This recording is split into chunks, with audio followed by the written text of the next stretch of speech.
پاکستان کے دارالحکومت اسلام آباد کے ایک سرد صبح سے ہوتا ہے۔ سال 1905 کا آغاز ہو چکا ہے اور جنرل ضیاء الحق کی حکومت اپنے عروج پر ہے۔ کہانی ایک عام آدمی حنیف کے نقطہ نظر سے بیان کی جاتی ہے، جو اسلام آباد میں ایک سرکاری دفتر میں کلرک کی حیثیت سے کام کرتا ہے۔ حنیف اپنے خاندان کے لیے بہتر مستقبل کا خواہاں ہے، لیکن حالات کی سختی اور روز بروز بڑھتے ہوئے معاشرتی مسائل نے اس کے خوابوں کو دھندلا کر دیا ہے۔ حنیف کی صبح کا آغاز ریڈیو پر خبریں سنتے ہوئے ہوتا ہے۔ جنرل ضیاء الحق کا خطاب نشر ہو رہا ہے، جس میں وہ اسلام کے نفاذ اور شریعت کے نظام کو مضبوط کرنے کے عزم کا اعادہ کرتے ہیں۔ حنیف کی بیوی اس کے لیے چائے بنا کر لاتی ہے اور ساتھ ہی پریشانی سے کہتی ہے، پڑوسی کہہ رہے تھے کہ آج کل اخبار میں صرف حکومت کے قصیدے لکھے جاتے ہیں، کیا ہمارے مسائل کی کوئی بات نہیں کرتا؟ حنیف کے پاس اس بات کا کوئی جواب نہیں ہے۔ وہ جانتا ہے کہ اخبارات پر سخت پابندیاں عائد ہیں، صحافی خوف کے ماحول میں رہ رہے ہیں، اور حکومت کے خلاف بات کرنا خطرے سے خالی نہیں ہے۔ اسے یاد آتا ہے کہ کس طرح گزشتہ ہفتے ایک صحافی دوست کو حکومت کے خلاف بیان دینے پر جیل بھیج دیا گیا تھا۔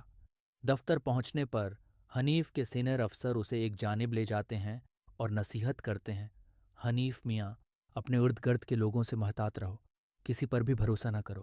آج کل جاسوس ہر جگہ ہیں، ایک ہر جگہ ہیں، ایک ہر جگہ ہیں، ایک ہر جگہ ہیں، ایک ہر جگہ ہیں، ایک ہر جگہ ہیں، ایک ہر جگہ ہیں، ایک ہر جگہ ہیں، ایک ہر جگہ ہیں، ایک ہر جگہ ہیں، ایک ہر جگہ ہیں، ایک ہر جگہ ہیں، ایک ہر جگہ ہیں، ایک ہر جگہ ہیں، ایک ہر جگہ ہیں، ایک ہر جگہ ہیں، ایک ہر جگہ ہیں، ایک ہر جگہ ہیں، ایک ہر جگہ ہیں، ایک ہر جگہ بھی غلط بات تمہیں مشکل میں ڈال سکتی ہے۔ حنیف کے چہرے پر خوف کے سائے چھا جاتے ہیں۔ اسے اپنی نوکری اور خاندان کا خیال آتا ہے۔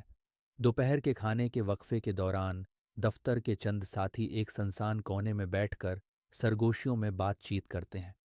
ایک ساتھی کہتا ہے، یہ سب تبدیلیاں اور اسلامی قانون کا نفاذ صرف دکھاوا ہے، اصل میں ہم سب کو کنٹرول میں رکھا جا رہا ہے، آزادی تو کہیں نظر ہی نہیں آتی۔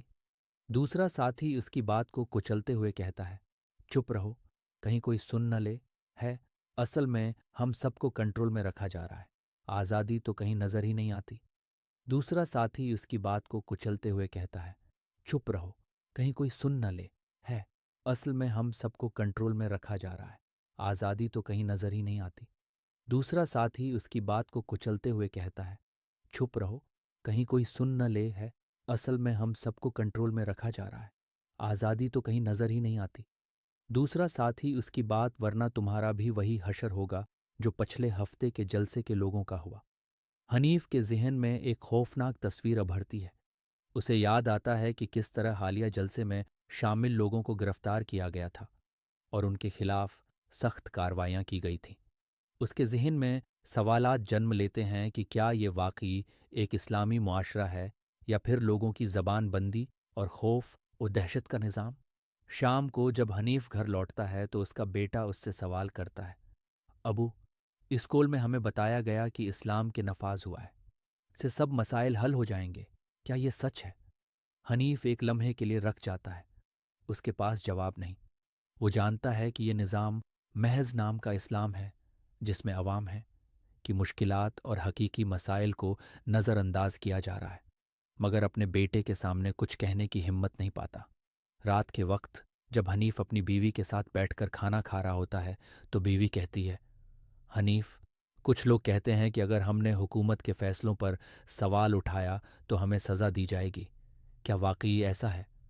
حنیف ایک طویل سانس لیتے ہوئے کہتا ہے، ہاں، حالات ایسے ہی ہیں، ہمیں محتاط رہنا ہوگا اور جو کچھ ہمارے پاس ہے اس پر شکر کرنا ہوگا۔